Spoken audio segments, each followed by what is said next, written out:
Anda kembali bersama kami di Sapa Indonesia Malam, Saudara. Kasus penganiayaan berat terhadap David Ozora akhirnya sampai pada vonis hakim. Dua terdakwa penganiayaan, Mario Dendi dan Shane Lucas, divonis sesuai tuntutan jaksa, yakni 12 tahun dan 5 tahun penjara. Kasus penganiayaan berat terhadap David Ozora akhirnya memasuki babak baru. Telah vonis untuk dua orang terdakwa penganiayaan dibacakan oleh Majelis Hakim Pengadilan Negeri Jakarta Selatan pada Kamis siang. Terdakwa Mario Dendi Satrio divonis dengan pidana penjara selama 12 tahun dalam kasus penganiayaan David Ozora. Hakim juga memvonis Mario biaya restitusi sebesar 25 miliar rupiah. Majelis Hakim Pengadilan Negeri Jakarta Selatan menilai Mario telah terbukti secara sah dan meyakinkan melakukan penganiayaan berat terhadap David Ozora. Hakim turut mempertimbangkan sejumlah keadaan memberatkan untuk anak ex-pejabat pajak Rafael Alun Trisambodo itu. Menyatakan terdakwa Mario Dendi Satrio alias Dendi telah terbukti secara sah dan meyakinkan bersalah melakukan tindak pidana melakukan penganiayaan berat dengan rencana terlebih dahulu. 2. Menjatuhkan pidana penjara oleh karena itu kepada terdakwa Mario Dendi Satrio alias Dendi dengan pidana penjara selama 12 tahun. 3. Menetapkan lamanya penangkapan dan masa penahanan yang telah dijalani terdakwa dikurangkan seluruhnya dari pidana yang dijatuhkan. Menetapkan terdakwa tetap berada dalam tahanan.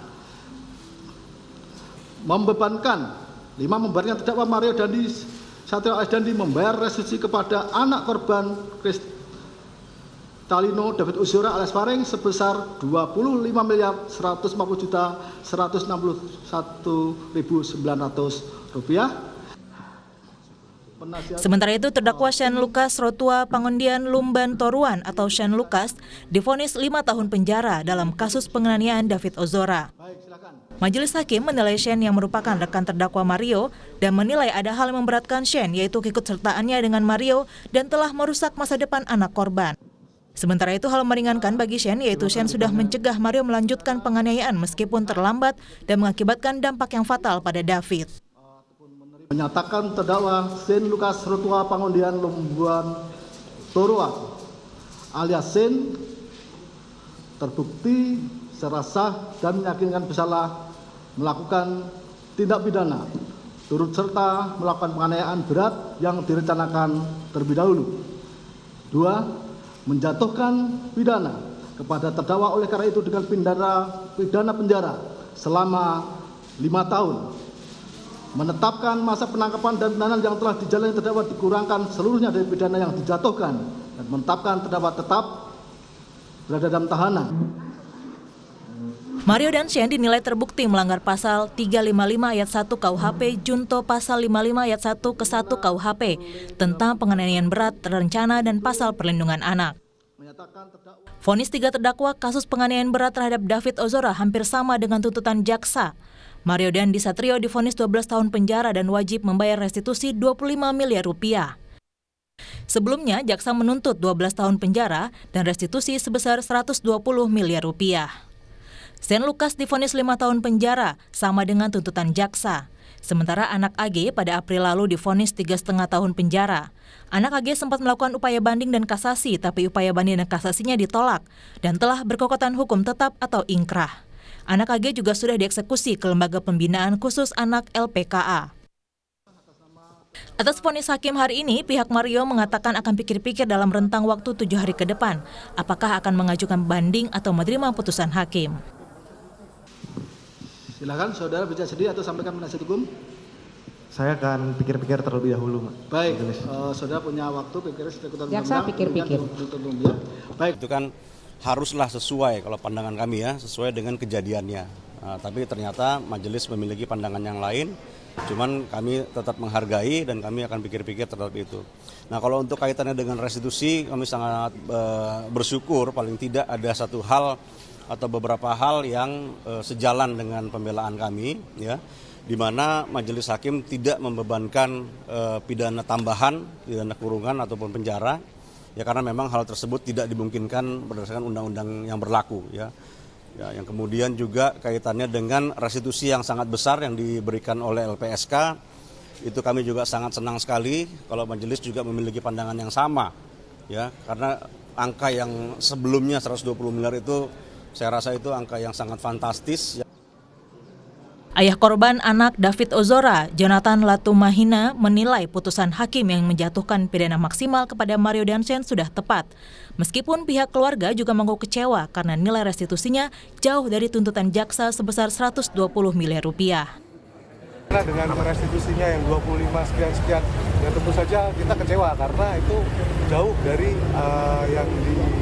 yang disampaikan ke dalam tuntutan. Tetapi hukuman utamanya kan kita udah dapat dan itu maksimal 12 tahunnya udah dapat. Sekarang kita tinggal bersiasat untuk bagaimana mengejar tambahan hukuman. Karena mau berapapun saya anggap saya nggak akan pernah ikhlas untuk menerima vonisnya. Tetapi kita juga tetap harus apresiasi majelis hakim. Penganiayaan terhadap David Ozora terjadi pada 20 Februari lalu di sebuah perumahan yang berlokasi di Pesanggerahan, Jakarta Selatan. Atas penganiayaan yang turut melibatkan anak AG dan Shane itu, David Ozora mengalami cedera serius dan hampir 2 bulan dirawat di rumah sakit. Tim Liputan Kompas TV.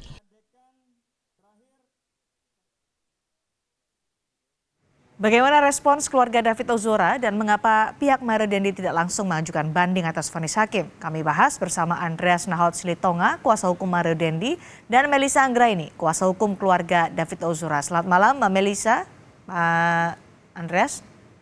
Selamat malam Mbak Sini. Baik, Mbak Melisa, keluarga David Ozora puas dengan vonis hakim 12 tahun penjara untuk Mario Dendi dan 5 tahun penjara untuk Shane Lucas? Iya, tentu terkait dengan Mario Dendi sesuai dengan apa yang kami prediksikan melihat dari proses di persidangan, akhirnya unsur-unsur terpenuhi secara sempurna tadi disampaikan di dalam putusan majelis hakim terkait penganiayaan berat terencananya sudah terpenuhi. Meskipun di dalam putusan terhadap Shane Lucas kalau dilihat dari hukumannya anak AG tentu hakim memandang perannya Shane Lucas masih di bawah anak AG ya, karena anak AG 3,5 tahun kalau dikonversi ke orang dewasa berarti 7 tahun. Tetapi kami mengapresiasi yang disampaikan oleh majelis di dalam putusannya sangat detail, menggambarkan secara utuh bagaimana proses penganiayaan ini dilakukan secara brutal tersebut, Mbak. Seperti itu. Mbak Melisa, tapi ada nilai restitusi yang jauh dari tuntutan jaksa dan LPSK. Apakah dipermasalahkan oleh keluarga David Ozora? Sebenarnya setelah kami mencermati dalam putusan majelis hakim, ini tidak turun sebenarnya nilainya. Tetapi majelis hakim tidak memasukkan proyeksi ke depan, hanya memasukkan terkait dengan polis asuransi yang mengcover biaya dalam 1 tahun. Ya, sehingga proyeksi ke depan tidak disampaikan oleh majelis hakim, lalu hakim juga memberikan narasi terkait kedepannya kuasa hukum ataupun keluarga korban bisa untuk mengajukan di dalam gugatan. Kira-kira seperti itu. Ada beberapa hal termasuk sebenarnya nanti kami juga akan sampaikan jika di dalam upaya hukum selanjutnya ini akan berlanjut kira-kira seperti itu terkait dengan restitusi. Ini kan sebenarnya sudah ditunjuk institusi yang berwenang diberikan amanah oleh undang-undang adalah LPSK. Nah, seperti apa dalam putusan ini hakim mengeliminir. Buat kami melihat hakim ini sebenarnya mengedepankan nilai-nilai keadilan bagi korban di dalam putusannya, hanya tidak memasukkan seluruh proyeksi seperti itu, Mbak. Jadi keberatannya ada di restitusi ya, yang dari 150 miliar kemudian menjadi 25 miliar rupiah.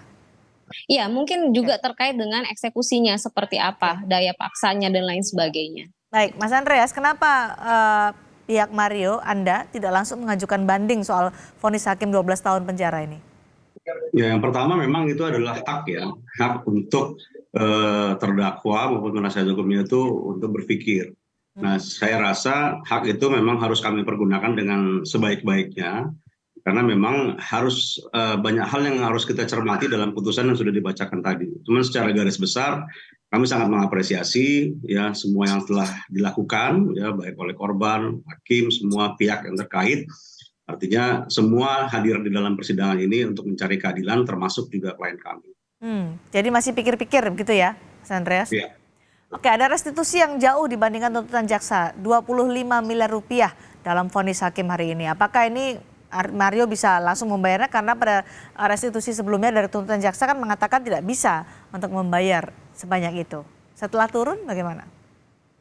Ya, sebenarnya itu juga menjadi salah satu bahan yang kami pertimbangkan ya, apakah kami bisa menerima perhitungannya. Cuman sudah bergeraknya dari 120 miliar menjadi 25 itu merupakan suatu hal yang sangat kami syukuri ya, di mana walaupun LPSK menjadi lembaga yang memiliki kewenangan, seharusnya LPSK juga bisa berkaca dari apa yang sudah terjadi di dalam persidangan ini, bahwa perhitungannya pun tidak bisa dipertanggungjawabkan atau dipakai lah tidak-tidaknya oleh majelis tingkat pertama.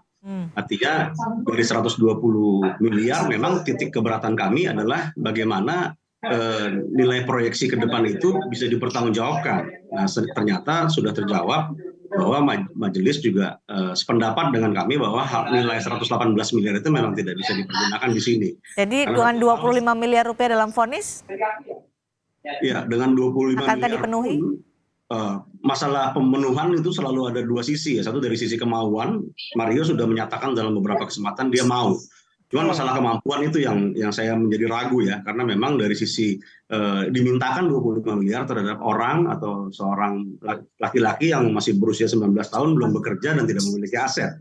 Di mana juga keluarganya pun ya sekarang sedang dalam proses pidana juga, gratifikasi, dan semua aset dari keluarga ini sudah di freeze ya, dan baik itu uang maupun juga asetnya. Jadi Mbak Melisa, tidak mampu Mario untuk membayar restitusi 25 miliar rupiah? Ya, saya rasa kenapa hukumannya juga maksimal di dalam putusan majelis hakim, karena tidak ada iktikat atau keinginan atau statement berapapun yang mereka sanggupi di dalam proses persidangan waktu itu. Saya rasa jika mereka juga tidak menyanggupi di angka yang disampaikan oleh majelis hakim, saya rasa di upaya selanjutnya ini akan tetap maksimal. Buat kami akan tetap mengejar keadilan, karena mengingat kondisi David ini tadi sempat kita serahkan sebenarnya dari jaksa kepada majelis hakim berkas terbaru terkait kondisi psikologisnya David, tetapi memang ada keterlambatan dari PPA menyampaikan itu. Ini dalam yang selanjutnya akan disampaikan terkait bukti psikis ini, di mana anak usia umur 17 tahun, tetapi isi kepalanya anak 5 tahun 8 bulan, Mbak. Bisa kita bayangkan seperti apa masa depannya, bagaimana dia butuh pemenuhan psikologis, pendampingan khusus, dan lain sebagainya. Jadi buat kami jika masih tidak disanggupi ya tidak apa-apa, mungkin akan menjadi maksimal sampai di ingkrah nanti. Oke, David tahu soal proses hukum dua terdakwa ini? Ada beberapa hal yang dia ketahui terkait kejadian, memang dokter sampaikan ketika trauma berat di kepala itu akan ada beberapa hal yang skip di bagian-bagian yang trauma. Tetapi dia mengetahui pada saat ini ada proses hukum yang berjalan terkait dirinya. Tetapi random, memang emosinya David ini sangat meledak-ledak dan tidak bisa dinilai dalam waktu singkat. Sehingga seperti kita berkomunikasi dengan anak kecil, kadang ada emosinya, kadang datar saja gitu. Bahkan cenderung bisa membahayakan diri dan orang-orang di lingkungan. Jadi tidak bisa mengukur ketika dia bercanda dengan orang, powernya seperti apa. Dia tidak bisa punya empati, dia tidak punya daya ukur terkait dengan lingkungan dan dirinya.